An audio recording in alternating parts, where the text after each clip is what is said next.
é bem interessante pensar que vocês têm dois caminhos básicos para escolher. Ou vocês saem daqui e ingressam no mercado de uma forma a se adaptar ao mercado, mas vocês também, isso é muito bom, né? E isso a gente aprende, adquire experiência e é reconhecido por isso no futuro. Ou então vocês têm a postura que é o seguinte: o mercado está aí, o mercado tem muitas coisas boas, o mercado pode ter coisas questionáveis também, em termos financeiros, em termos éticos, em qualquer aspecto, mas eu posso fazer com que, eu posso criar mercados, eu posso criar outras coisas que não existem, eu posso perceber nichos, eu posso perceber lacunas e tentar preenchê-las. Tá? Então, assim, são posturas que eu acho que a universidade é o lugar para você pensar sobre isso, para vocês pensarem, para nós pensarmos sobre isso. Tá? Então, assim, qual que é a postura que eu quero ter? Né? Qual que é a postura que eu quero ter no mercado? Eu quero me submeter ao mercado e tirar dele todo o proveito que ele puder me dar, ou eu quero, primeiro, aprender com o mercado, ingressar no mercado e transformar esse mercado, subverter esse mercado. Tá? Então, assim, a linguagem audiovisual é uma linguagem híbrida, que você não tem simplesmente o áudio e o visual ali para trabalhar junto. Você tem o audiovisual tocando um corpo que cheira, um corpo que sente gosto, um corpo que respira, um corpo que sente a textura, sabe? Então, assim, a publicidade ela caminha para atingir cada vez mais, de uma maneira cada vez mais próxima, a nossa percepção. Né? O que nós somos capazes de perceber? E outra, o que nós somos capazes de amar? A gente tem muita questão da afinidade hoje, muito presente. Não está presente só no nosso MSN, nosso grupinho do Facebook, sabe? A publicidade, ela se utiliza desde o princípio do desejo. Como é que eu vou seduzir um possível consumidor? Hoje, não é simplesmente o desejo que o mercado publicitário quer atingir. Ele quer atingir o consumidor em um nível tamanho que o consumidor precisa fazer parte da campanha. Ele precisa participar da campanha. Da participação dele depende o sucesso da campanha. O nosso comportamento, as nossas identidades, a nossa cultura é permeada de coisas, de ícones, de símbolos, de mensagens, de códigos que estão ali presentes. Então, assim, é uma sinergia. A publicidade se utiliza do nosso mundo. Quem faz a publicidade também está no nosso mundo. Percebe? Então, assim, é um jogo muito interessante do qual a gente está tratando aqui. Né? Porque eu imagino aqui que o audiovisual seja uma linguagem que abranja... É o último, tá?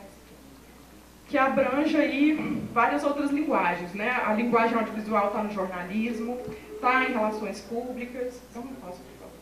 Está em relações públicas, está em publicidade, né? Uma linguagem que permeia, está no campo das artes, enfim.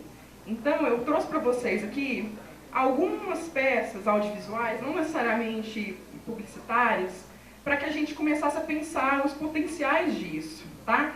Uma coisa que é publicitária, uma peça publicitária que eu gostei.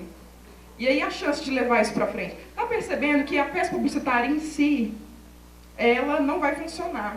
Exatamente. Né? Mas olha só, quando a gente começa a propagar, isso tem a ver com o quê? Com afinidade, né? Com gosto, tem a ver com a minha identificação, percebe? Então, talvez a gente faça aí parte de uma mesma geração, para a qual o compartilhamento é uma coisa importante. Compartilhamento de informações, compartilhamento de coisas que não são legais, compartilhamento de denúncias, compartilhamento de marcas, de promoções e etc. Né? E isso, gente, faz a coisa girar mais rápido, né?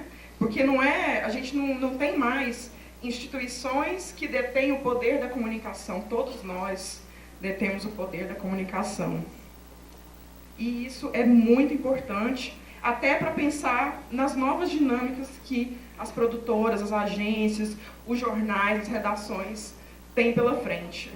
Todos aqui têm grandes desafios pela frente, né? Professores, inclusive, tantas coisas novas surgindo e a gente tem que dar conta disso. Pensar uma pergunta: será que a questão da criação tem a ver com o tempo, com cada vez mais curto tempo para a gente produzir, tá? Porque para a criação a gente precisa de tempo. A gente precisa ter um tempo em que a gente seja livre para pensar, livre para inventar. A gente tem esse tempo? Tá? Então, talvez não seja uma questão somente da tecnologia, somente do material, tá? Será que o mundo é que está empurrando a gente para que a gente não pense? É uma questão. Eu acredito que, inevitavelmente, profissional que é necessário hoje, não só para o mercado publicitário, mas o mercado da comunicação como um todo, seja um profissional multifacetado, e não só em termos de conhecimento. Acho que esse profissional tem que ter uma inteligência emocional muito grande. Esse profissional, ele tem que saber a diferença muito clara entre ele e uma máquina. Então, eu acho que, assim, as pessoas que são humanas, que são éticas, que conseguem, com isso, cativar, porque tem essa coisa do cativar, do seduzir a equipe, líderes que consigam fazer isso, e isso é muito difícil. É isso que vai fazer com que a pessoa vire a madrugada, terminando um vídeo, terminando um VT, para ir no ar no dia seguinte. Então, assim, acho que as pessoas têm que estar apaixonadas o tempo todo, plugados o tempo todo, né? Então, eu acredito que, assim, os talentos, os bons, eles são peneirados ali, né? Mas não é só o ser bom em que vai contar, né? Eu acho que a inteligência emocional para lidar com esse espaço curto de tempo, para lidar com a pressão, com as demandas que são gigantescas, né? E também essa sensibilidade, né? A sensibilidade para criar em um período curto de tempo, uma sensibilidade para lidar com diferenças dentro da equipe, para lidar com ideias diferentes, sabe? Então, isso tudo acho que faz parte de um combo aí que é muito difícil de ser, viu, gente?